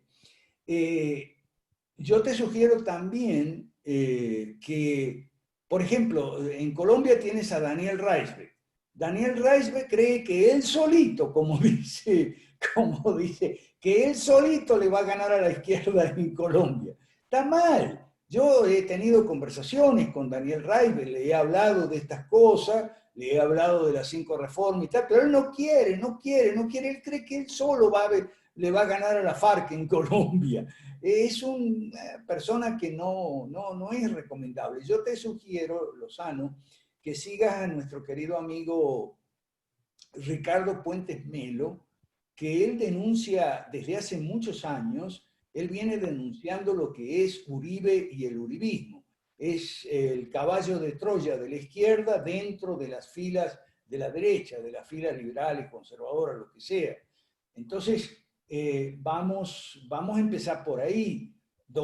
Sigue a Ricardo Puentes Melo, él tiene o tenía una revista que era Periodismo Sin Frontera, está haciendo un partido, pero él tampoco quiere saber nada de 5 reformas, ojo. Es que hay toda una conspiración contra las 5 reformas, una conspiración del silencio. Toda esa gente que lo que cree es que ellos solitos van a combatir a la izquierda en toda América Latina, no quieren saber nada con nosotros. Algunos son amigos personales, yo con Ricardo Puentes tengo una vieja y buena amistad, pero políticamente estamos en veredas diferentes, porque no quieren entender que hay 4 suprapartidos internacionales de izquierda, el Foro de San Pablo, la Internacional Socialista, la COPAL y la Internacional Progresista, y tenemos que unirnos, tenemos que unirnos nosotros, detrás de un proyecto, no detrás de un personalismo, de un caudillismo, este proyecto de las 5 reformas. No sé si Leonardo te responde a tu pregunta, pero tienes la mano levantada ahí. Si tienes micrófono, si quieres, puedes hablar. O está también Juan Alberto Ugas, que después tiene si no me equivoco, tiene la reunión del Perú. Así que adelante Leonardo o Juan Alberto, que son las manos levantadas que estoy viendo. Ok, Tocayo, ¿cómo estás? Buenas noches. Sí, yo quería decir una cosa, haciendo una analogía entre lo que ocurre con Perú y con Argentina, sobre todo con los dos países, ¿no? Porque yo que estoy en Perú y veo el grupo, veo que es un grupo muy entusiasta, muy metido. Todos estamos metidos en la chamba y se está viendo en las cosechas de los resultados que de a pocos van viniendo. Sí. O sea, Perú trabaja con mucho entusiasmo el grupo. Estuvimos el día de ayer incluso ensayando nuevos formatos para el programa y nos hemos metido cada vez en mejorar las cosas y somos muy autocríticos, etc. ¿Por qué eso puede ocurrir en Perú y no ocurre en Argentina? La respuesta es muy simple, Tocayo, y hasta divertida puede ser. Porque en Perú todos somos personas comunes y corrientes. En Argentina todos son genios. Divos y divas. Divos y divas. Maradonas y no sé qué, ¿no? Entonces, todos son el número 10. Acá no, acá todos somos obreros, chambeadores. Aquí decidimos, Tapia va de candidato, listo, se acabó, no hubo más discusión. Nunca se volvió a tocar la discusión y todos nos pusimos a chambear. ¿Me entiendes? Allá, ¿qué está pasando? No, yo quiero ser, no, yo debo ser, yo quiero la 10, todos están en esa pelea. Entonces, cada 2 viernes se vuelven a amistar y cada 3 viernes se vuelven a pelear. Así Eso es. va a pasar, por eso es que los genios son un estorbo y es mejor no tener genios, ¿no? Porque los genios te ponen mal el genio. Ok. Gracias. A mí, mira, Leonardo Lozano, esto es contigo. A mí me consta que es verdad lo que dice Juan Alberto. En Perú el equipo está trabajando muy bien. Entonces yo te sugiero, Leonardo Lozano de Colombia, que apoyes a Adriana Manosalva, Oscar Montealegre, Arlington Baca, que están constituyendo equipo en Colombia. Y también Ailín Badel, ¿okay? Que están fortaleciendo el equipo en Colombia. También Jorge Méndez de Venezuela, que tiene la mano levantada, también ha tenido una buena experiencia, gracias a Dios, en construir un equipo para Venezuela, que es un país muy azotado, como tú bien sabes, porque los colombianos son vecinos, ¿okay? Por la izquierda, pero hay que cambiar cosas del discurso. Por ejemplo, en Venezuela, en lugar de llamarle socialismo, al socialismo le llaman castrochavismo. ¿Ok? Y así toda esa gente de la derecha mala le llama castrochavismo. ¿Pero por qué llamarle castrochavismo? O le llaman narcodictadura. ¿Por qué no llamarle socialismo comunista? Ese es un gravísimo error también de Axel Kaiser y compañía. Aquí Daniel Rocha, Eastman, nos señaló muy bien los 3 errores, pero no son los únicos, son los 3 principales. Las ideas y la calle y la ausencia de proyectos, los errores que nosotros cometemos, son los principales. Esos 3 que nos señaló, ahí está, ideas, calle y mal menor. Bueno, esos son los 3 errores principales, muy bien identificados, pero que no agotan la lista, no son los únicos. El mal menor, por ejemplo, en Colombia es Uribe, y en Venezuela es la Guaidó y la coordinadora democrática. Ahora estamos viendo algunos influencers que recién ahora se dan cuenta de la derecha mala. Recién ahora reaccionan contra Macri, contra Piñera en Argentina y en Chile. Recién ahora. Es tarde ya. ¿Okay? Hasta no hace mucho los influencers vendían sus libros, daban sus conferencias, que es lo que ellos le exaltaban su ego, pero cuando llegaba la hora de votar, recomendaban votar por el mal menor, que era la derecha mala. Muy bien. Recién ahora se dan cuenta de que es un error, que la derecha mala es el caballo de Troya de la izquierda dentro de nuestro campo. ¿Ok? Entonces, como dice Adrián aquí en el chat, pura distracción para desviarnos. Cristian Valverde, de Costa Rica, dice, aquí en Costa Rica pasa eso, todos son divas y divos, ¿ok? Y es un problema. Como dice Juan Alberto, los genios, entre comillas, son un estorbo, muchas veces. Ok, entonces,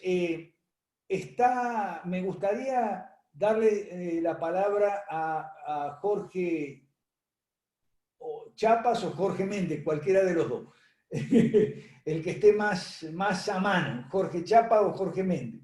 Dale, Tocayo, por favor, vos estabas con la mano levantada. Ya, gracias. Buenas noches. Sí, yo quiero agregar un comentario precisamente a lo que dijo el compañero Alberto Ugaz, de las diferencias que ocurren precisamente entre Argentina y Perú. Es lo mismo que ocurre en Venezuela. La lucha por los egos, precisamente, porque surge uno que otro influencer. Allá no hay tanques de pensamiento. solamente existe los influencers y los personajes de la politiquería de siempre que recientemente están haciendo un nuevo llamado a construir un pacto unitario, específicamente Guaidó. Ahora María Corina le responde que está bien, pero con condiciones. Entonces siempre es el mismo circo y la repetición constante del fracaso. En el caso de Venezuela ocurre exactamente igual que en el caso de Argentina. Cuando uno busca construir la organización y aliarse con otras organizaciones, uno descubre de que las otras organizaciones no quieren aceptar que existe ya una agenda construida con un plan, con un proyecto que funciona en cualquier parte del mundo porque no entienden que es universal. Y entonces, al final, ellos quieren algo autóctono, algo propio, inventado por ellos. Ellos pretenden redescubrir la rueda. Ellos quieren reinventar la rueda y redescubrir el agua tibia, y de ahí no salen, y entonces siempre terminan fracasando precisamente y estorbando al resto. Eso era lo que quería agregar. Gracias, Jorge. Vamos con el otro Jorge, Chiapas de Guatemala, y después Lozano quiere hablar. Dale, Jorge. Gracias, yo suscribo ¿Cómo la... contestarle a alguien después de todo esto? Perdón, Jorge. problema. Dale, dale. No, dale, Jorge, después de vos. Si se puede, profe, no te molesta, ¿no? Sí, dale, dale, Jorge. Sí, no, bueno, yo a felicitar primero que nada a Daniel por esta exposición. Lamento muchísimo haberme perdido la del lunes pasado. Por eso estaba un poco perdido respecto del concepto de guerra molecular disipada, pero hoy me queda ya más claro. Muchísimas gracias, Daniel. Yo suscribo los comentarios de Jorge Méndez también. Ahora, quiero hacer un planteamiento de cara al activismo político cinco-reformista, ¿no? Si bien es cierto, estos son errores, acá en Guatemala hemos tratado de capitalizar y aprovecharnos de esos errores. ¿En qué sentido? Bueno, nosotros acá en Guatemala tenemos dos grandes polos, ¿no? Por así decirlo, de este primer error. O sea, digamos, la producción UFM y la producción Libertópolis, digamos, ¿no? Ahora, nosotros lo que hemos intentado es atraer a esa gente y señalar el error. Y ofrecerles una ruta lógica y clara de solución al problema, ¿no? Y bueno, a mí realmente me pone alegre que haya ya varias personas que se han sumado al proyecto y que han visto este tipo de errores. Claro que no es con la misma velocidad y peso posiblemente con que se llenan los foros o los lives en YouTube o en Instagram, que es ahora donde ya publica Gloria, ¿no? Gloria ya no publica en Facebook Live, eso ya es para la masa, supongo, ¿no? Para la chusma. Para la chusma. Ya ella ya publica en Instagram y demás, ¿no? Pero nosotros creo que hemos venido capitalizando a algunas personas cercanas a estos errores, ¿no? Por ejemplo, la gente de Guatemala Inmortal, profe, usted los conoce bien, bueno, es gente que apuesta por la calle, pero les hemos venido bajando de a poco gente, o sea, gente que estaba con ellos, le hemos hecho ver el proyecto y bueno, suscriben, pues. Entonces, creo que el tema es no tratar digamos, si bien es cierto hay que señalar sus errores, creo que hay que tratar de capitalizar a sus adeptos, ¿no? Eso requiere ciertas tácticas y cierta cantidad de recursos también, pero creo que hacia allí debemos de enfocar para no llegar a ese punto, ¿no? A ese punto de guerra civil, ¿no? Así que ese sería mi aporte. No sé qué piensas, Daniel, profe. Yo suscribo lo que dice Jorge Chapa y lo voy a poner más claro. Jorge me sacó del chat de Familia Guatemala porque yo les caía demasiado pesado, porque le caían a palo a todo eso. Me sacó de 2 o 3 chats, no sé si el de familia o el otro que él tenía, porque yo les caigo muy a palo. Y Jorge me dijo, te voy a sacar porque tú les caes a palo y eso no es la idea. Y tiene razón. Entonces yo les caigo a palo aquí en familia.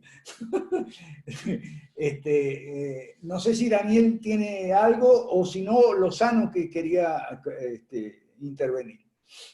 Profe, Sí, Sí, bueno, un gusto escucharlos, colegas.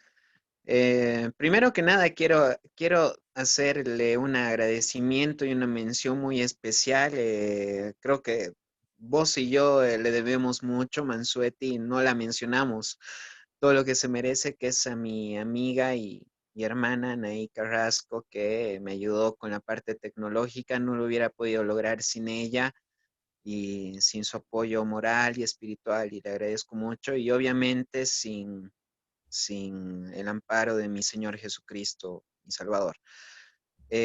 Dicho eso, Jorges de Venezuela y Guatemala, bueno, no sé si usted, bueno, Jorge Chapas no estuvo el anterior lunes, perdón, otro Jorge.2, si no recuerdo si tú estabas el otro lunes, pero yo el anterior lunes hablé de los movimientos sociales y de la conformación que tienen los movimientos sociales como concepto.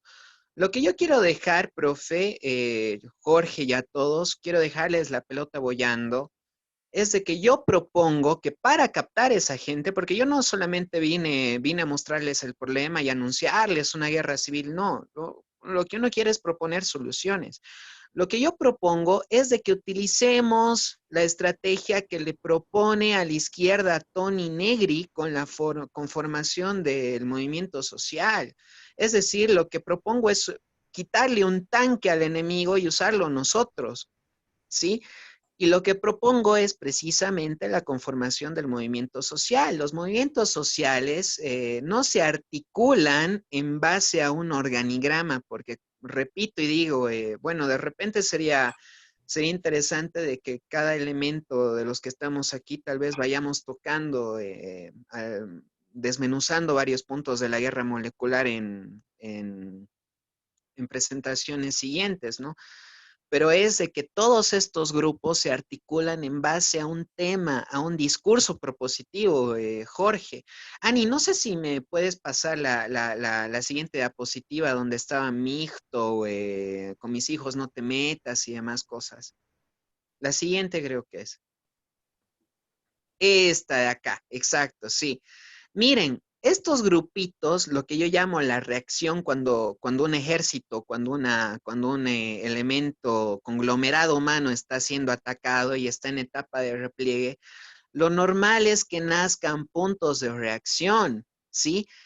Lo que yo particularmente identifico en mi tesis, porque, bueno, entre paréntesis les comento que este es un pequeño trabajo de investigación que yo estoy así para graduarme de ciencias políticas en mi ciudad, ¿sí? Lo que yo identifico en mi tesis son que estos grupos de reacción es donde la guerra molecular ha operado desde nuestro lado, o sea, también nos ha puesto moléculas a nosotros, o nos ha disipado, o nos ha puesto tribus, etcétera, etcétera.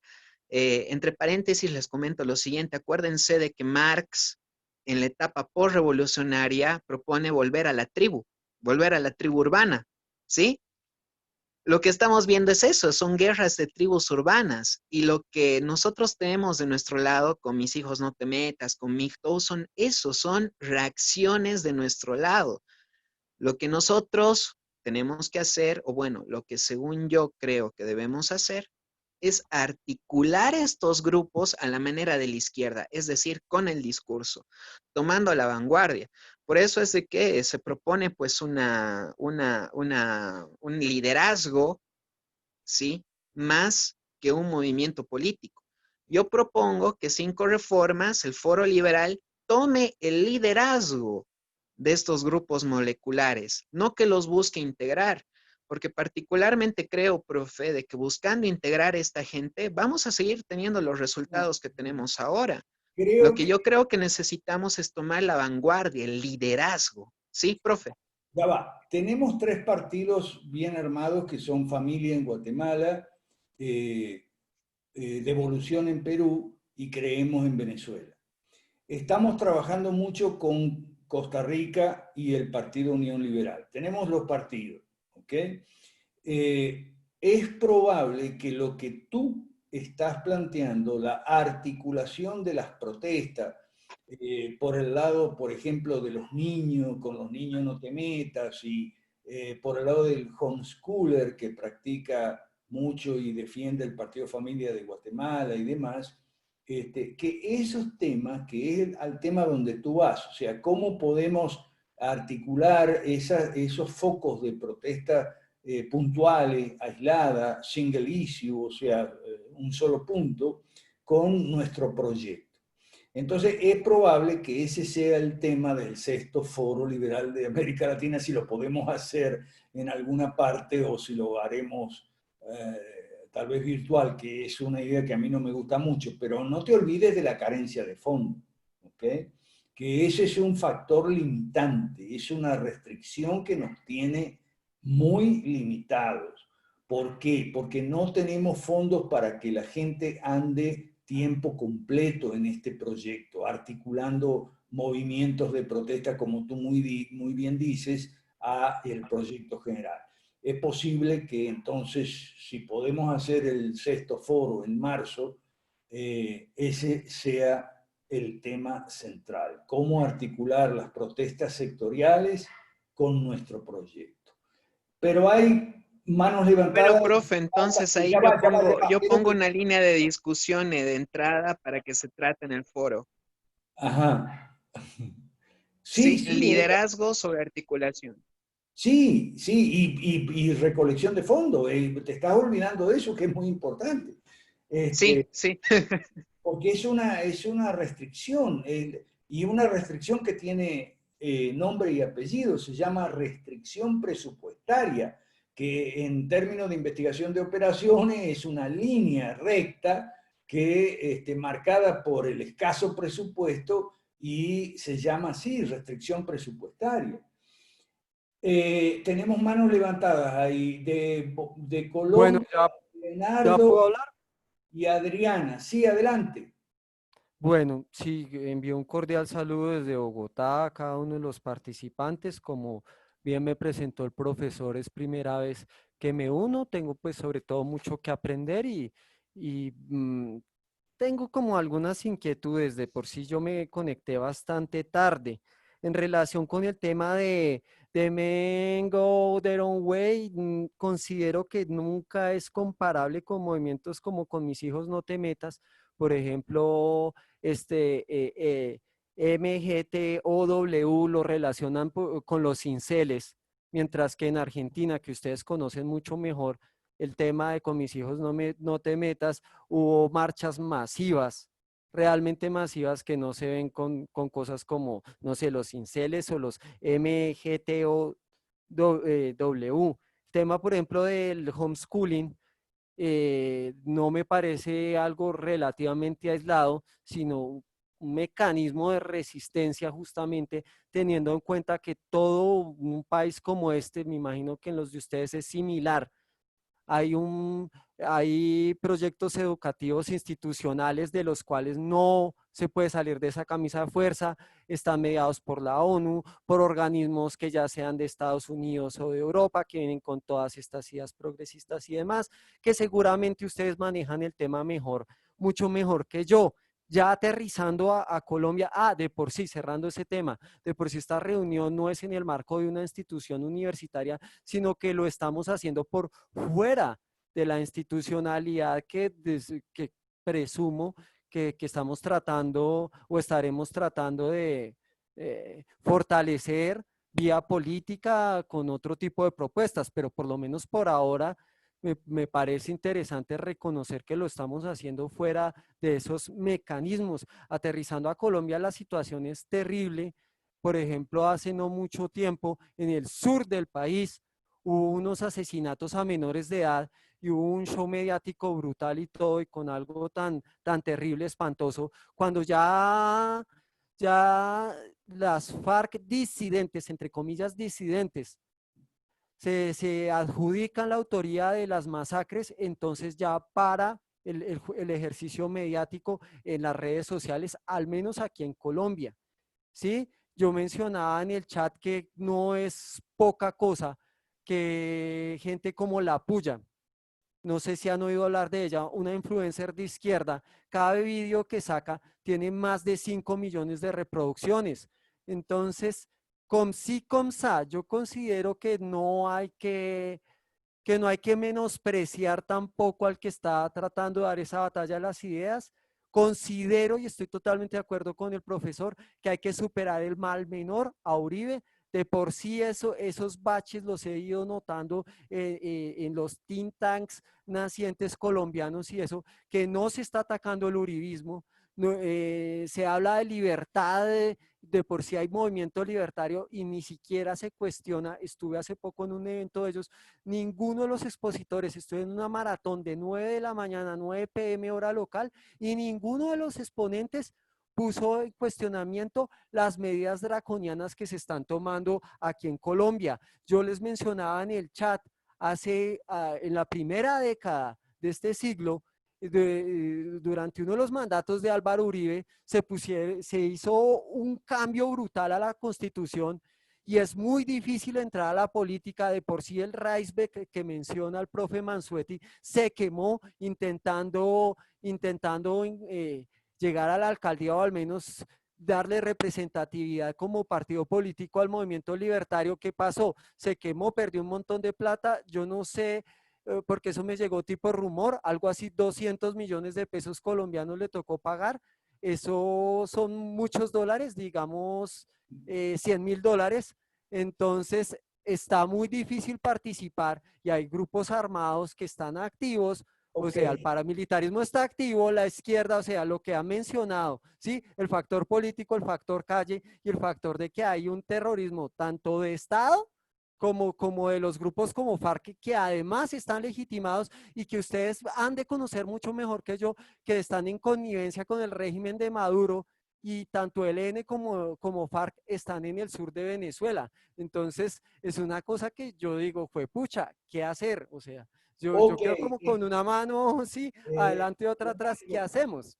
Leonardo, me gustaría escuchar a Adriana Manosalva Cortés, que tiene la mano levantada, y tal vez Adriana te pueda orientar mejor y tal vez nos pueda orientar a todos el lunes que viene. ¿Qué tal, Adriana, si tú preparas con ayuda de tu equipo una exposición sobre Colombia y más o menos cómo ven la situación ustedes, y sobre todo enfatizando las soluciones más que los problemas? Esa es la cultura 5R. ¿Y qué van a empezar a hacer ustedes en Colombia? No sé, Adriana, adelante. Ok, gracias, profe. Saludos a todos fraternos. Muy bien, pues lo que tú dices, Leonardo, eso que tú comentas es la realidad de todos los colombianos. Están asustados. Y yo no estoy desconociendo la realidad armamentista del país. Yo conozco esta realidad porque me ha tocado vivirla en carne propia, en mi familia, de todo esto. Pero créame que tampoco desconocemos el poder del mal, que no va a parar de operar en el mundo, pero nosotros tratamos desde nuestra visión 5 reformas, y yo creo que aquí ninguno pues me desmentirá, es tratar de salirnos de esta realidad tan objetiva y asfixiante y abrumante, y tratarlo de ver de una manera resolutiva.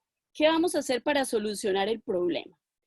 Evidentemente, y citando la situación que habla del libertarianismo en Colombia, yo quizás tuve unos contactos muy iniciales con 5 reformas al principio, hace más de 4 años, más o menos creo, con ellos, y tratamos de unirnos en el sentido de comunicación. Y lo que el profesor Mansuetti dice, y te decimos, la realidad de Colombia es que nadie quiere saber de nosotros. O sea, nosotros proponemos esta propuesta porque no hay otra en el mercado. Ni los libertarios quieren saber de nosotros, de diferentes tipologías, porque nos tachan de conservadores, o no nos tachan porque somos creyentes, o nos tachan que somos ingenuos, o nos tachan que porque éramos uribistas y nunca lo hemos sido, ¿cierto? Y te cuento que en la época de Raisberg perdió porque lo destruyó la fuerza comunicativa del país. Los que lo acabaron y lo destruyeron fue en las entrevistas. Cuando este hombre, que no estaba preparado esta es lo importante tal vez de lo que nos dice Daniel, Imagínate que este hombre no estaba dispuesto a responder frente al bombardeo de estos periodistas de izquierda. Cuando le preguntan, ¿y qué va a hacer usted con los taxistas? ¿Qué va a hacer usted con los pobres? ¿Qué va a hacer con no sé qué? Lo destrozaban y lo volvían ropa de trabajo. De manera que perdió toda la poca credibilidad que tenían porque él no tenía las reformas. Nuestro modelo... Perdón, Adriana, pero él es un estúpido, porque yo incluso me hizo una entrevista una vez cuando él era vara alta en Panampó sobre las 5 reformas. Le expliqué de mil maneras las 5 reformas y no quiso entender. No han querido. No han querido. Y es obvio que lo hayan destrozado porque no tenía las 5 reformas. Exactamente. Él no tiene cómo solucionar el problema. Sí, fíjate vos una cosa, yo voy a poner aquí 2 ejemplos, y el tercero es Jorge Méndez. El primero es Jorge Chapa y el segundo es José Luis Tapia y Ugas. Ahí se lo destrozan los periodistas porque ellos tienen respuesta, las respuestas son las 5 reformas. Pero Daniel Raibe no quiso saber nada de las 5 reformas. Perdón, Adriana, te quería contar. Después que pasa eso causa una división en el libertarianismo, y todo el movimiento que ellos habían creado, fusionado en Colombia, se empieza a desmembrar a causa de esa primera caída que tienen. Y después viene este otro hijo de educador, también a tratar de impulsar con eso. Se reunió con nosotros aquí en Bucaramanga, le mostramos esto, él conoce también al profesor, pero ellos, sí, pero no... Sí, pero no. Ah, ya sé quién es. Sí. No me acuerdo cómo se llama. Subiría, profe. Él también se contactó con usted. Subiría fue otro. Le expliqué 1000 veces las 5 reformas y la ventaja de arroparse con la cobija de las 5 reformas. Le dije, vas a tener respuesta. Si tú no tienes las 5 reformas, no vas a tener respuesta frente a las demandas y exigencias y bravuconerías de los periodistas que te quieren hundir para elevarse ellos. Y entonces, ¿qué hicieron? Bueno, cogieron lo que suelen hacer, cogen las 5 reformas y las parten en pedazos y cogen lo que les gusta, como si tuvieras una ensalada y dice, bueno, yo como esto y le quito esto. Resulta que entonces Subiría toma lo del voucher. Y no sé si te das cuenta que aquí en Colombia el movimiento libertario dice que que hay que ir con lo del voucher y han vendido el voucher y salió una ley para obligar a que los colegios privados ahorita en la cuarentena tuvieran que tener estudiantes por el gobierno obligados con un voucher. Cuando yo me voy a hablar con ellos y les digo, qué pena, pero es que eso no es obligatorio. Instaurar al Estado a que me obligue a un colegio privado a tener unos estudiantes que no están capacitados, o sea, es que el Estado no tiene por qué controlar la educación. Ese voucher no va así. Les dije, no, se vinieron contra mí, que es que ustedes no sé qué, es que ustedes son sectarios, ustedes siempre piensan, sí, que es que porque nosotros creemos que no la sabemos. No, como decimos aquí, nosotros no descubrimos que el agua moja. Esto es un estudio serio de tiempo y es mi invitación a ti que estás aquí también está Ricardo, otros de Colombia, a que nos preparemos y nos formemos, porque yo tampoco es que me las sepa todas, de la mano de los que están aquí hemos aprendido, y entonces, bueno, eso por ese lado. Quisiera una pregunta a Daniel, y a mí me causa una cosa muy interesante la impresión, dado que he estado en la universidad pública, tanto como estudiante como docente, y yo veo que ellos siguen con su activismo de marchas y todo, pero quizás yo veo que nosotros, no sé si ustedes saben, que ellos se mueven a nivel de activismo de esos estudiantes en organismos con jóvenes, con niños, y hoy en día lo que están haciendo las izquierdas, yo hablo del lugar donde estoy en el oriente colombiano, esa universidad pública, hace que los estudiantes izquierdosos vayan a los barrios humildes a supuestamente dar asesorías de tareas, hacer medicina, enfermería, cuidados, no sé qué. Ellos están haciendo un activismo que yo diría que más bien nosotros estaríamos llamados desde la gente que tiene habilidades en nuestro grupo de partido a crear ese tipo de respuestas, porque es la respuesta privada la que puede estar con un grupo de mujeres cabeza de familia, que puede estar con unos niños en una asistencia de unos, no sé, una comida, unas asesorías. Y esto lo da, estos muchachos se van de plata de su mano y todo, y se van allá convencidos porque la izquierda los tiene sistemáticamente útiles para afectarlos a ellos, y no tanto en las marchas. Uno cree que es porque se mueven ahí, pero aquí se están moviendo de manera segura en esos grupos poblacionales y creando transformación de ideas desde los niños. Okay. Venden unas cartillitas y se las dan. Hay cartillita del Che, de Frida, de todo ese activismo lo están haciendo ellos. Pero Entonces, me estás esquivando si podemos hablar de Colombia el lunes que viene, Adriana. no sé, nosotros tenemos reunión y yo creo que la vamos a discutir con los otros compañeros del equipo de liderazgo. Creo que Arlington levantó la mano, profe, y no sé, vamos a ver. Ok, vamos a ver. Mira, está Arce de Bolivia, Ramírez de Venezuela y John Muñoz de Ecuador. Y Arlington también. Profe, Ajá. antes le puedo contestar, Adri. Dale, perdón. Dale, Dani, Sí. gracias. No, sí, sobre todo porque me encantan cómo hablan los colombianos, hablan muy bonito.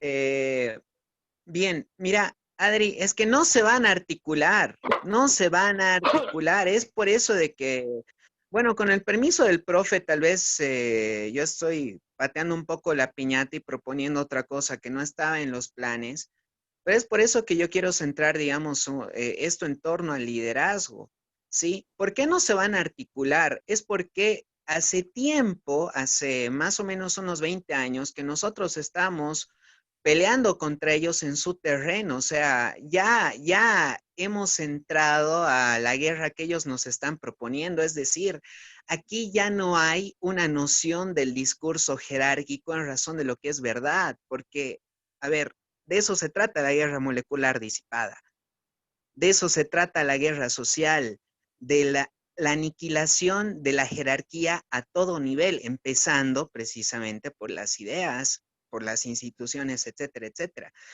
Lamentablemente de este lado ya se ha asumido así. Por eso es de que prima el ego, el eros, el nihilismo, prima por la razón y la noción de lo que es verdad, porque ya se ha perdido la jerarquía, por eso es disipado. No los vamos a articular, ¿sí? No los vamos a articular en un frente que tenga una idea, una estructura, no los vamos a articular. Por eso es de que yo quiero centrar la acción política ya no en articularlos a ellos, en llamarlos a ellos a una idea, sino en de nosotros detentar la idea y tomar el liderazgo. Bueno, ¿sí? Que es muy diferente. El liderazgo ya no... Daniel, perdón. Eso es lo que Jorge está planteando aquí en el chat. Está diciendo que esos grupos tienen sus caciques, tienen sus financistas, no se van a dejar sus caciques y sus financistas, y que articular significa para Jorge Chapas quitarles gente, bajarles gente. Exacto, sí. Sí. Atraer gente para nuestro lado, ¿ok? Y yo lo entiendo muy bien a Jorge, y tiene razón. O sea, el famoso Giovanni Frati nunca se va a integrar a Psicoreforma, pero gente que muchos de sus seguidores, que no tiene pocos, tiene muchos, sí se pueden ir articulando en Psicoreforma. A eso me refiero yo. Y sobre todo considerando la restricción financiera que nosotros tenemos y que muchos de ellos no tienen. Ok, pero entonces queda en suspenso para ver si el lunes que viene hablamos de Colombia. Está allí Arlington. Vamos a darle la palabra a Arlington. Sí, saludos a todos. Muchas gracias, Daniel, por la exposición. Quería añadir un poco a la respuesta de Adriana. Esto del miedo de las armas, ¿no? Bueno, que habla Daniel, pero que pues aquí lo hemos vivido toda la vida, ¿no? Aquí han existido guerrilla, paramilitares, bandas criminales, o sea, eso existe, pero ¿por qué existe eso? ¿Y por qué tienen apoyo? Es porque la gente es ignorante. Y es que es la misma solución que damos para Venezuela. Y le invitamos a revisar, el profe nos ha dicho muchas veces, Václav Klaus y la revolución de terciopelo. Allá estaban en comunismo y en comunismo policial. Era un asunto también fuerte y lograron salir. Y esa es la misma que proponemos tanto para Venezuela como para Colombia. El problema es que si existen esos grupos armados, es porque hay una gran masa de gente ignorante que lo sostiene, porque lo representa. Son socialistas, este país piensa en esa forma. Entonces hay que cambiar la forma de pensar, crear una gran masa de gente que apoye nuestras ideas y entonces se va a debilitar esos grupos armados porque ya no van a poder. Y ahí está la historia. Ok, faltan 10 minutos para terminar las 2 horas que siempre es nuestra regla. Cortito entonces, por favor, Óscar Arce y John Muñoz. Perfecto, profe, muchas gracias. Un saludo a todos. Voy a tratar de ser cortito, eso sí, falta un poquito. Bueno, yo quería más que todo, sí, rescatar la idea de que dijo el profe que se necesita para todo esto estamos, ¿cómo se dice?, restringidos por el tema de la restricción presupuestaria, pero más allá yo creo que sí es posible una articulación, pero no necesariamente una articulación, vengan y yo voy a ser el líder, ¿no? De hecho, yo conozco a muchos de las personas y de los ejemplos que se han citado acá, conozco a muchos de los líderes de los movimientos Con mis hijos no te metas, a una persona que ha ido a esas charlas de la escuela austriaca, ya una de ellas es Silvia, catedrática aquí en La Paz, y muchas otras personas en diversos grupos. Yo he estado hablando con muchos grupos de gremiales, he hablado con la entonces señora Sonia, que era la presidenta de FEDEMIPE, de los gremiales, de los de pymes, ¿ya? Y mire, el tema entiendo de que si bien está todo esto, tiene sus grupos, son caciques de sus grupos y lo que se quiere es tratar de tomar liderazgo, obviamente van a tomar el liderazgo para aquellas personas que vean que son fuertes, ¿no? Es como si, digamos, todos estuviéramos flotando en el mar con un salvavidas, nos vamos a ir al que tenga un bote en realidad, ¿no ve? Entonces, lo que se trata justamente eso es de que vean que nosotros tenemos el bote o la persona que esté capaz que tenga el bote, ¿no? En realidad, pero me parece importante la articulación porque más allá de no crear una estructura, se necesita siempre una forma para poder, un instrumento político para entrar en todo este juego político. Y justamente de eso se trata la política, ¿no? El quid pro quo, bueno, ¿qué nos beneficia a los dos? Siempre y cuando tengamos claro los ideales y la línea hacia dónde vamos a marchar. Entonces, de las personas con las que he hablado, y si se dan cuenta, cada de estos caciques, cada de estos grupos tienen sus puntos fuertes como sus puntos débiles. Por ejemplo, vi un ejemplo que dio hace rato el gran amigo, bueno, se me fue el nombre, pero dijo que sí hay youtubers, influencers de izquierda, ¿ve? Entonces nosotros para combatir ahí tenemos los influencers y showmans de derecha, ¿no? Liberales que están ahí batiéndose, están haciendo su parte en el trabajo, en la guerra. Obviamente no tendrán la visión política, serán personas de showmans, los del circo, pero se los necesita para la función que se debe requerir. Al igual que un ejército, se necesita, cada uno tiene sus funciones específicas para hacer. Entonces, en cada una de esas cosas se necesita, yo creo, articular, y de hecho, para mí es importante que se pueda reunir a todos estos grupos para poder crear un grupo fuerte, ¿no? Esa es mi posición. Reunir los grupos como, escucha, Oscar, reunir los grupos como tales no vas a poder. Tiene razón Jorge Chapa. O sea, los caciques no van a querer. Eso ya viste que nos pasó con Raibeck y nos pasó con Subiría en Colombia. No quieren. Lo que podemos hacer es bajarle gente, como dice Jorge Chapa. ¿Ves? Eso sí. Entonces, sí, o sea, sí, yo igual, es muy difícil, ¿no? Aunque yo creo que el quid pro quo puede ser muy interesante, pero sí, a no ser que le quitemos gente o no, pero podría ser una forma, ¿no? De esa parte, sí, eso sí lo entiendo, profe. habría que ver el caso. Exacto, sí, sí, sí. Gracias, Oscar. Gracias. Muñoz de Ecuador. Buenas noches, Alberto, buenas noches a todos. Hoy felicitándole a Daniel, una muy buena exposición. Voy a hacer lo más rápido posible. Yo creo que todos estamos unidos inconscientemente a la falsedad de la filantropía socialista a la que nos tienen acostumbrados, hasta cuando llegas a cierta edad y te das cuenta cuál es la verdad. Realmente yo creo que lo que dice Daniel Stillman es, ¿no? Sí, ya, Hitman, perdón. Creo que tiene un enfoque bastante práctico y bastante real, porque nos da una estrategia en base a la ignorancia en la que hemos estado viviendo todo este tiempo.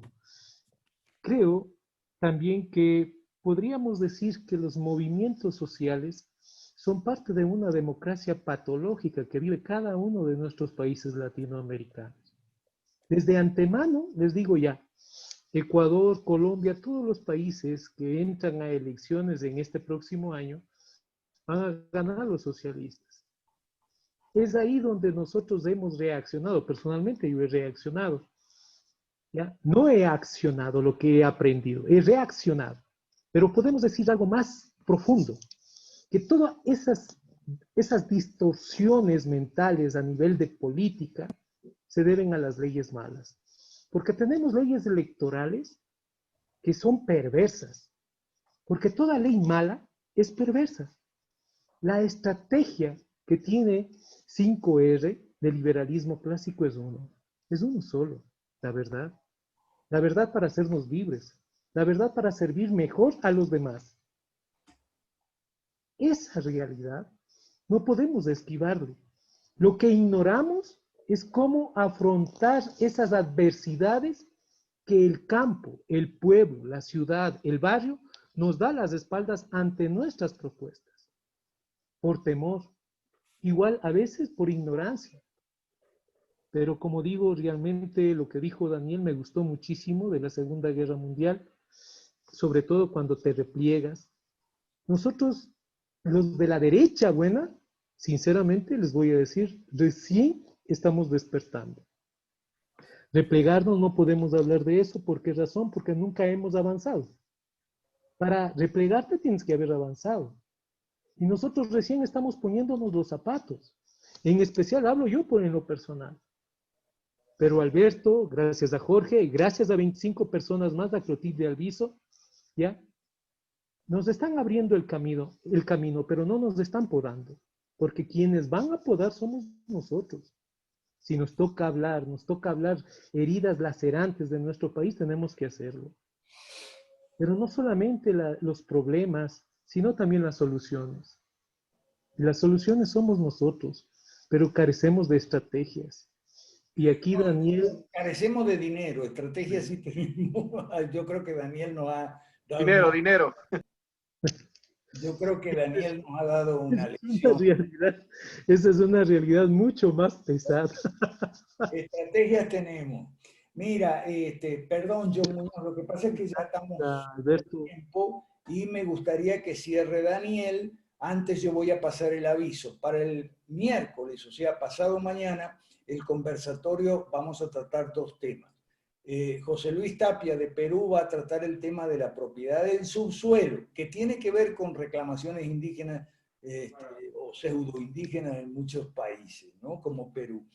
Entonces José Luis el miércoles nos habla sobre propiedad del subsuelo, se va a basar en el economista francés Turgot, un escrito sobre ese tema, y un servidor aquí, Alberto Mansuetti, va a hablar sobre fusionismo, el caso Bolsonaro, que nos estamos olvidando de Bolsonaro. Yo voy a explicar qué está pasando con el Bolsonaro y por qué ese éxito rotundo que tuvo de ganar las elecciones con esa mayoría tan aplastante fusionista se diluyó al día siguiente de que se puso la banda presidencial. Entonces, cierra Daniel para terminar la sesión de hoy. Yo felicito a Daniel y felicito a Anaí también, que Anaí es una capísima. Adelante, Daniel. Muchas gracias a todos. Bueno, para cerrar, mis amigos y la gente con la que tengo el gusto de contar, el profe entre ellos, me han criticado mucho dos cosas y que van hermanadas de dos grandes paradojas, ¿no? La primera es de que yo siempre he sido un fan de la historia militar, la milicia y todas estas cuestiones, y la paradoja es que yo nunca presté mi servicio militar. Y la segunda es de que siempre he sido muy tirado a leer a gente de izquierda. De hecho, yo creo que he leído mucho más sobre la izquierda que sobre otras cosas, ¿no? Curiosamente, yo no soy alguien de izquierda, precisamente por eso. Y quiero exhortar a lo último, ¿no? Creo que es muy importante conocer al enemigo. Creo que es de lo más importante, de hecho, ¿no? Yo, de hecho, no hubiera tomado esta visión militarista de la acción política si no hubiera leído a nuestros contrarios y entender de que nos han declarado una guerra. Para cerrar, quisiera hacer énfasis en que las palabras de Pablo en el sentido de que esta es una guerra entre el bien y el mal, es una guerra contra las malas influencias, se traducen en el terreno político en este sentido, no en la real. Y es que nosotros nos tenemos que tomar esto en la total dimensión de la palabra guerra, ¿no? Nada más, agradezco a todos ustedes, Anaí, a profe, Jorge, a todos y a mi Señor Jesucristo por todo esto. Que Dios y la Virgen los bendiga. Será hasta la próxima y un abrazo. Hasta la próxima, si Dios quiere. Gracias, Daniel. La próxima vamos a ver si hablamos de Colombia o de Venezuela, que está cerca. Gracias. Gracias, Daniel y profe. Saludos a todos. Feliz noche. Saludos a todos de Tabasco, México. Saludos. Bendiciones. Gracias. Hasta pronto. Feliz noche. Igual. Feliz noche, profe. Igualmente, felicidades. Saludo, Miriam, de Perú. Bendiciones. Igual.